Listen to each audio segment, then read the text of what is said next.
Hey guys, Sean here with the Family Outdoors. This episode, we're going to be taking a look at this little toshimo backpacking cook set.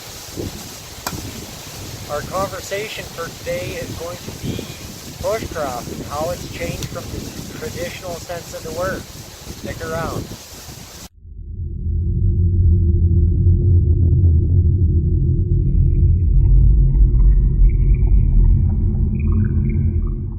Well, we're out. We're going for a bit of a trip here on the canoe. It's our maiden voyage, so we're really happy. It's been something that we wanted to do for some time, to get a canoe, and now we did. We got lucky. We found this little motor here at a garage sale. My wife did for $40. And it's just a little 2-horse, but man, it does real well with this canoe, so we're awful happy with it, and just taking her out for a trip here. Hope you guys enjoy this video, and we'll get back at you when we get back to camp.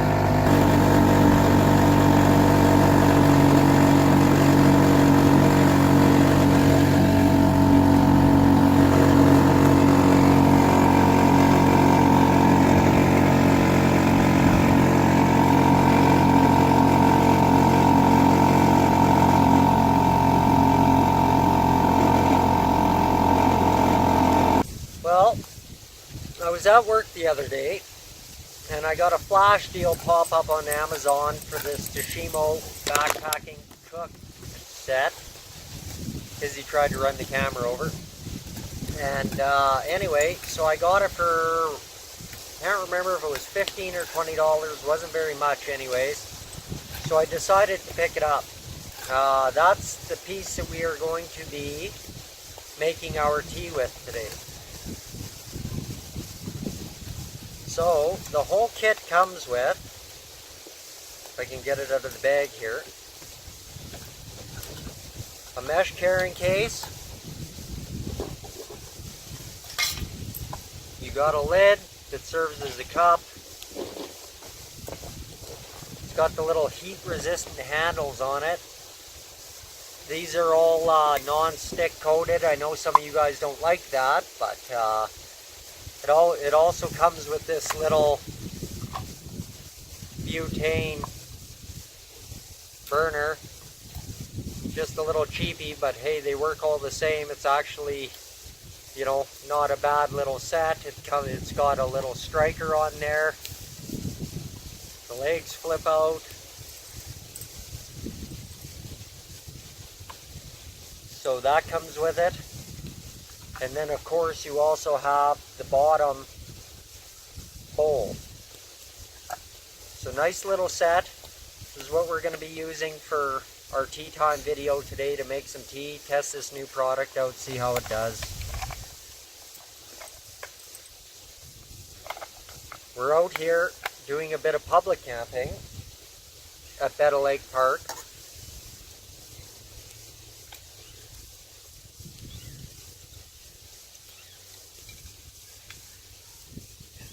Spin it on its little fuel bottle here. This did not come with it. This was picked up separately.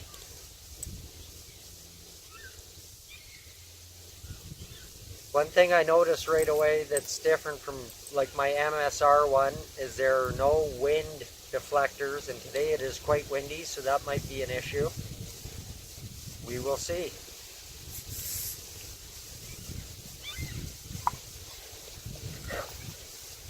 So, dump a bit of water in here.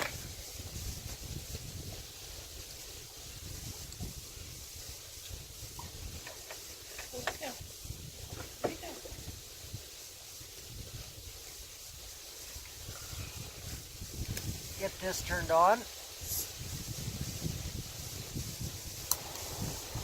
One strike, it starts right away.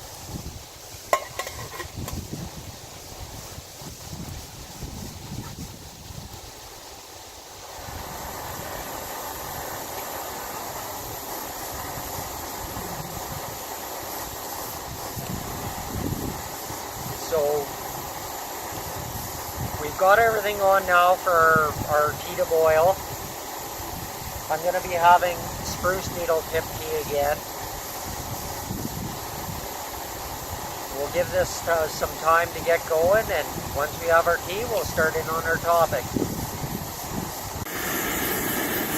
Alright guys, you can see that's thoroughly boiling.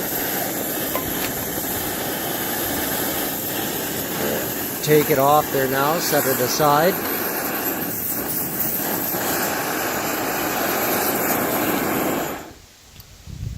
That took right around 5 minutes to boil that water. You can see there's a little shot of it in there.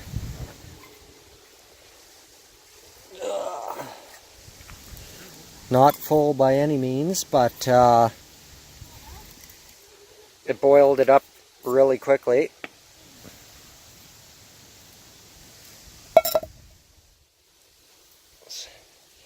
Plenty, a perfect cup for our tea. We're going to leave this steep away. Once that's good and flavorful, we're going to go take a seat over there by the lake.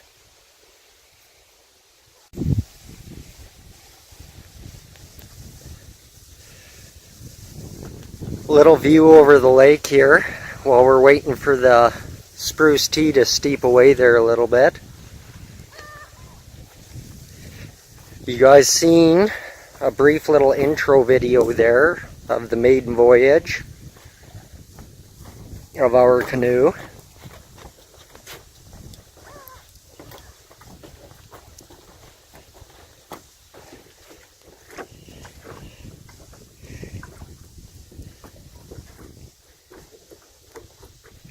Nice spot here.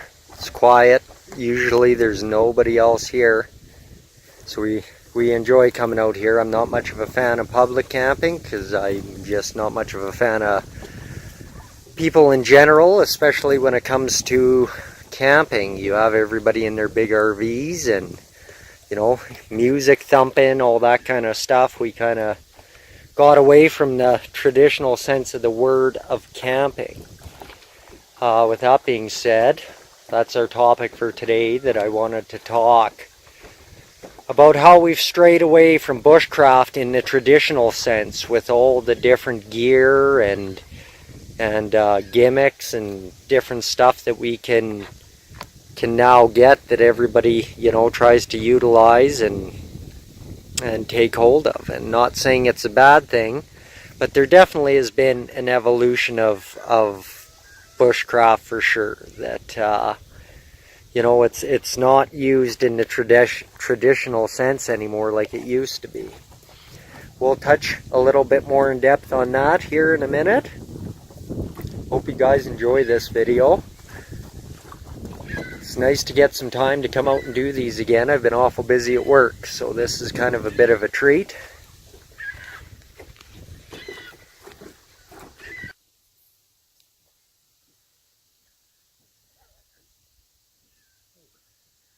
Little worm.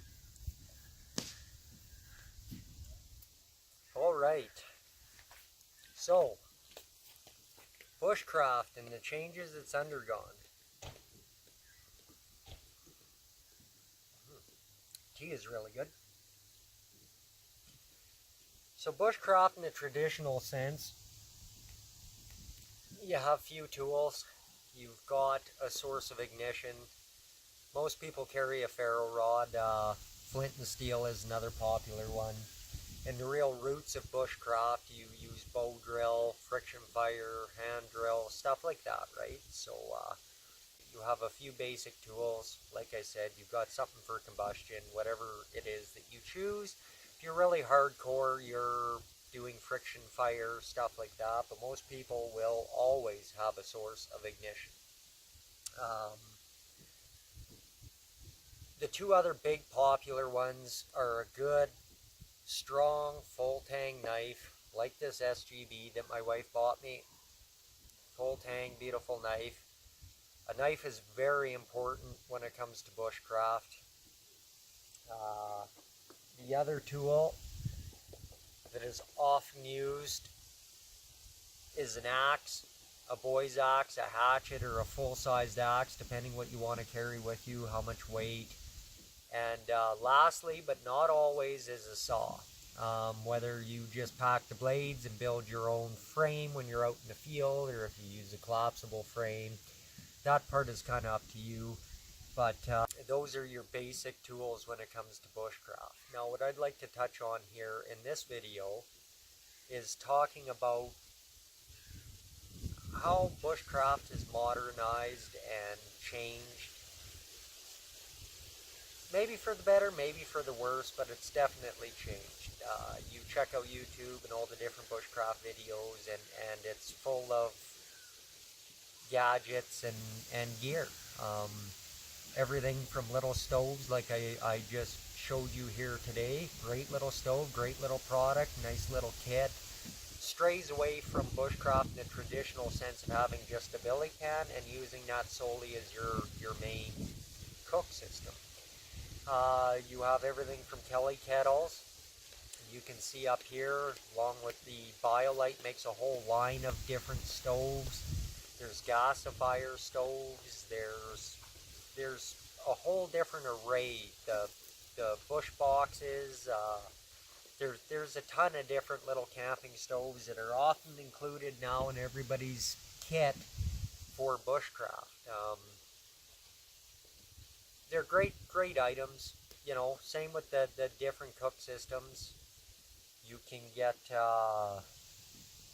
you know, a plethora of different little camp cooking sets, kind of like the one I reviewed today too.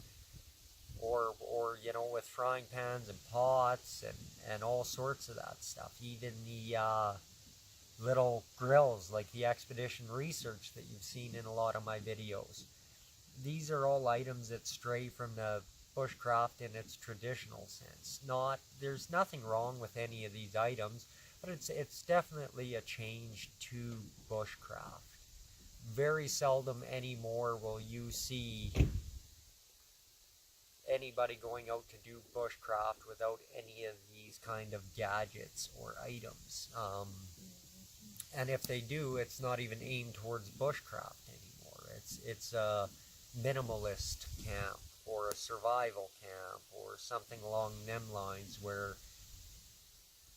the heart of bushcraft, that's what bushcraft is utilizing what's around you with very minimal tools, building your own shelters, you know, all that sort of living off the land and with the land.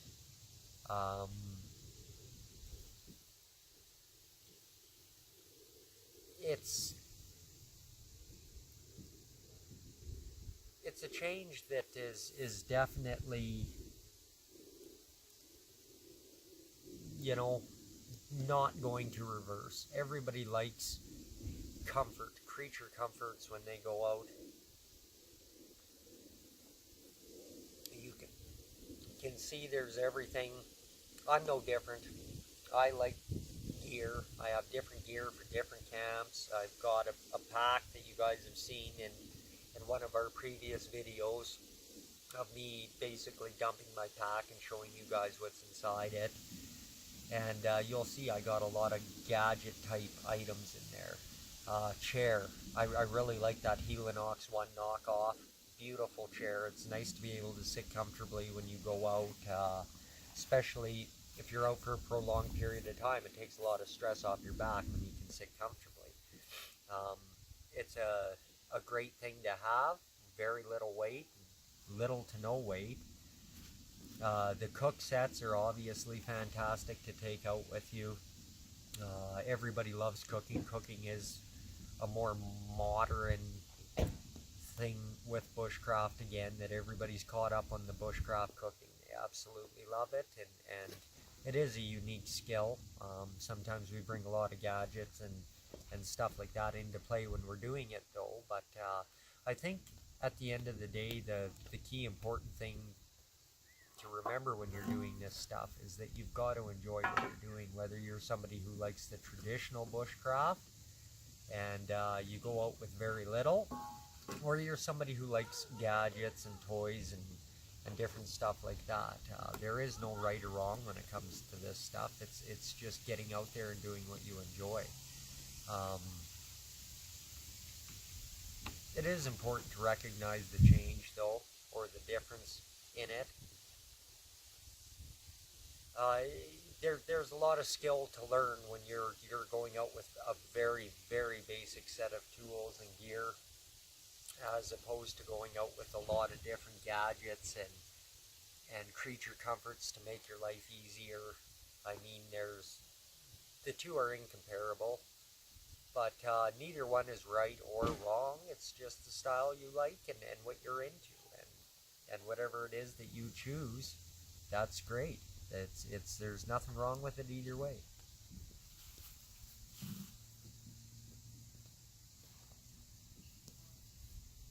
So that's going to be it for this video. I know it's a short one, but I just wanted to touch on how it has changed and the different stuff that has been brought in that's widely accepted now. And I hope you guys enjoyed the video, and we'll see you next time.